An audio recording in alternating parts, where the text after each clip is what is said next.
the month of February, and in our society there tends to be a lot of focus on Valentine's Day and on one's partner. And I am going to be doing some first love yourself type of work today in this video. It's going to be rather short. I actually lead 90-minute sessions. I've been doing these for a couple of years, and my 90-minute sessions include heart-opening restorative poses, guided meditation, cacao ceremony. They include a lot of things.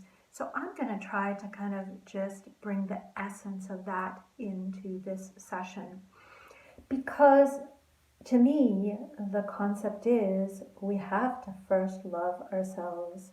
That is the most important thing. And we have to be strong and whole and have love in our hearts, not just for us, but for the world and for everything in life, a sense of gratitude. And in order to do that, we have to first love ourselves and fly. So what I'm going to ask you to do, if you choose, is one of my favorite heart-opening poses is a restorative fish pose. So I have a Mexican blanket here. You can take a towel, you can take a yoga block, you can take anything. And I'm going to take this and I'm just going to roll it up so that I have, see, this is rolled up, and I'm going to put it horizontally here. So it's underneath my underarms, directly underneath my chest. And then you can lie back on it so that your chest is elevated. Now, I'm not going to do it because you won't be able to see me. Your legs can be however is comfortable for you. But I want you to really focus on your heart. And so if you feel comfortable doing this, close your eyes. And with every inhalation and exhalation, I want you to feel that heart expanding. Feel the sternum rise with every inhalation, and feel the sternum sink a little bit with every exhalation. I also want you to imagine that your entire rib cage, your lungs, and your heart are expanding outward like a balloon. Feel as if they are expanding into your shoulders, and as if your shoulders are also broadening with every inhalation. And with every exhalation, you go back to your starting position. So I want you to keep this breath work.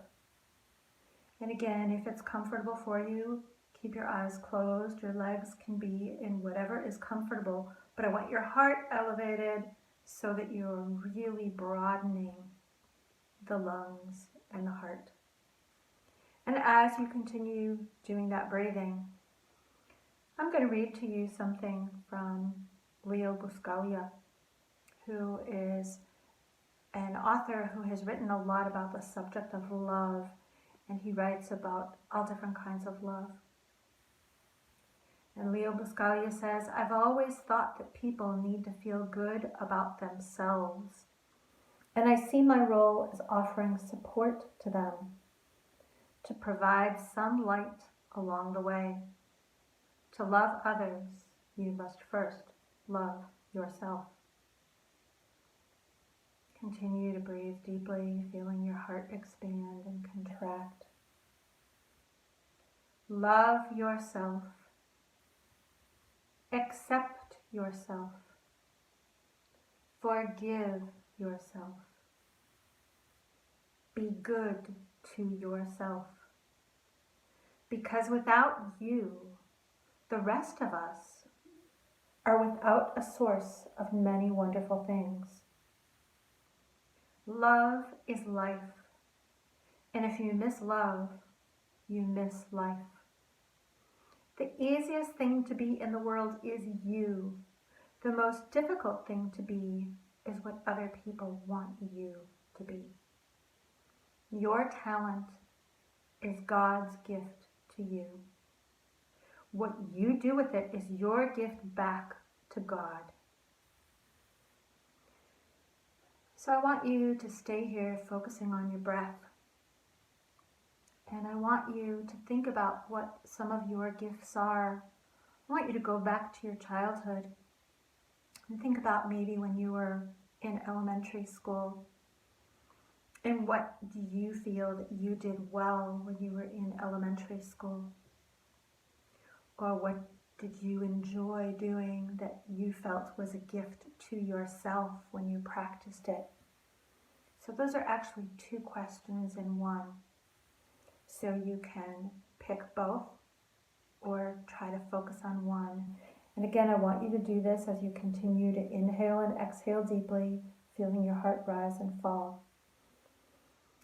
So again, maybe you think about what you excelled in when you were a child. So, for example, I excelled in reading.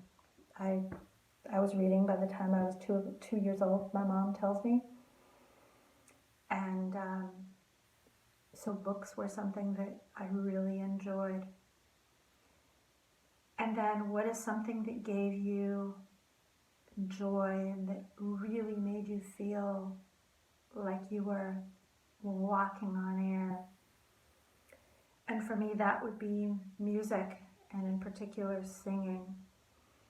And I recall singing to the tunes from The Sound of Music and from Mary Poppins, because that's my era. And I just felt like I was in heaven on earth when I sang to those tunes. So just think about those two questions. And I want you to embrace those feelings and really focus on how it makes your heart feel and how it makes your entire body, from your toes all the way to the top of your head, and then all the way down to your fingertips. How does your entire body feel when you think of those things from your childhood?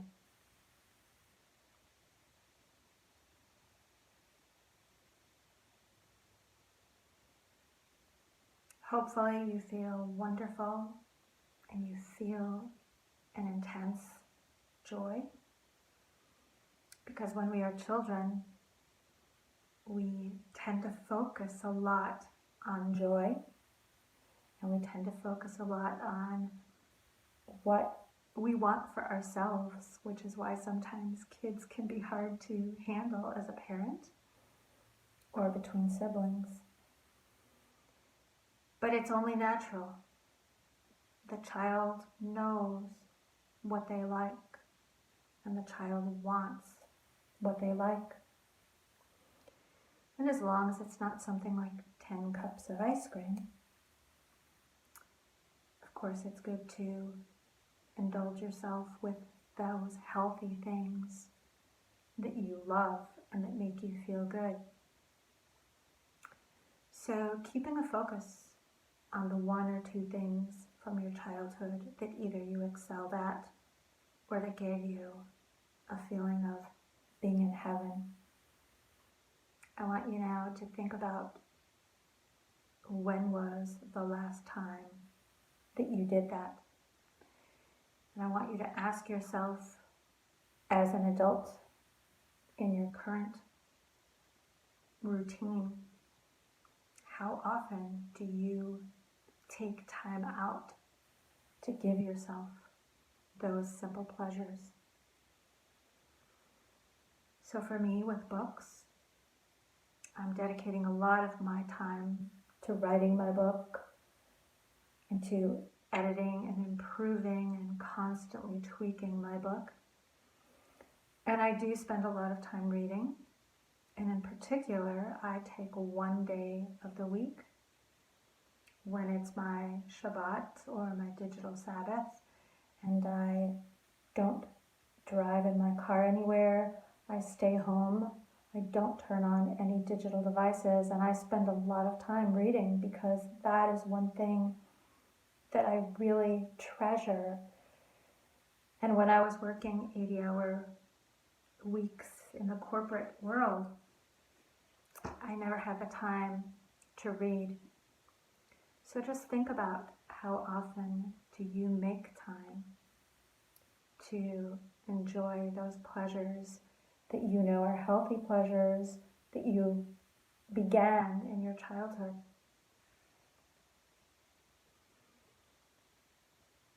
So I want you to keep your eyes closed, but you can remove the rolled up blanket or the towel or the block from underneath your heart. And I just want you to let your chest and your upper back sink deep into the ground. And I want you to feel as if your shoulders are anchors. And you may want to bend your knees and even pull your knees into your chest, or just have your knees bent with the soles of your feet on the floor like this. And again, I want you to continue breathing deeply, feeling the heart expand and contract, feeling those shoulders broaden with every inhalation. And I want you to take 5 really deep breaths, and with every deep breath, I want you to imagine that you are doing whatever that is that gives you joy, such as for me, reading a book. So take 5 really deep breaths and just feel the intense pleasure from what gives you joy. Feel it in your entire body, but most importantly, hopefully you can feel it in your heart, in your soul, in your spirit. And when you're done with your 5 breaths, you're just going to roll onto your right side in a fetal position. And you're going to stay there for a couple breaths, and you can open your eyes if you choose or keep them closed. It's your choice. But what I want you to think about and to take away from this mini session is how there are many ways to love yourself. And part of it is to recognize how you are different. And what are some of those things that make you different and that make you happy? And find time, even if it's 30 minutes a week, find time to nourish yourself, to nourish your heart and your soul, because it's essential to first love yourself. So you can stay rolled up on your side, or if you choose, you can come to seated. And what I like to do a lot of times in closing my classes is I take my right hand to my left shoulder, my left hand to my right shoulder, and I just give my shoulders a little bit of TLC, a little bit of a massage, and it's like I'm hugging myself. So take a few deep breaths and feel your heart rise and fall against your crossed arms. And recognize how wonderful you are and how wonderful you can be to yourself when you first love yourself and honor yourself. So if you are interested in a full 90-minute virtual First Love Yourself session, I will have information in the description below. And even though I am doing a promotion for February, I do these virtual sessions year-round. From my heart to yours, may you always find the light within you and then share that light within you with others. Namaste.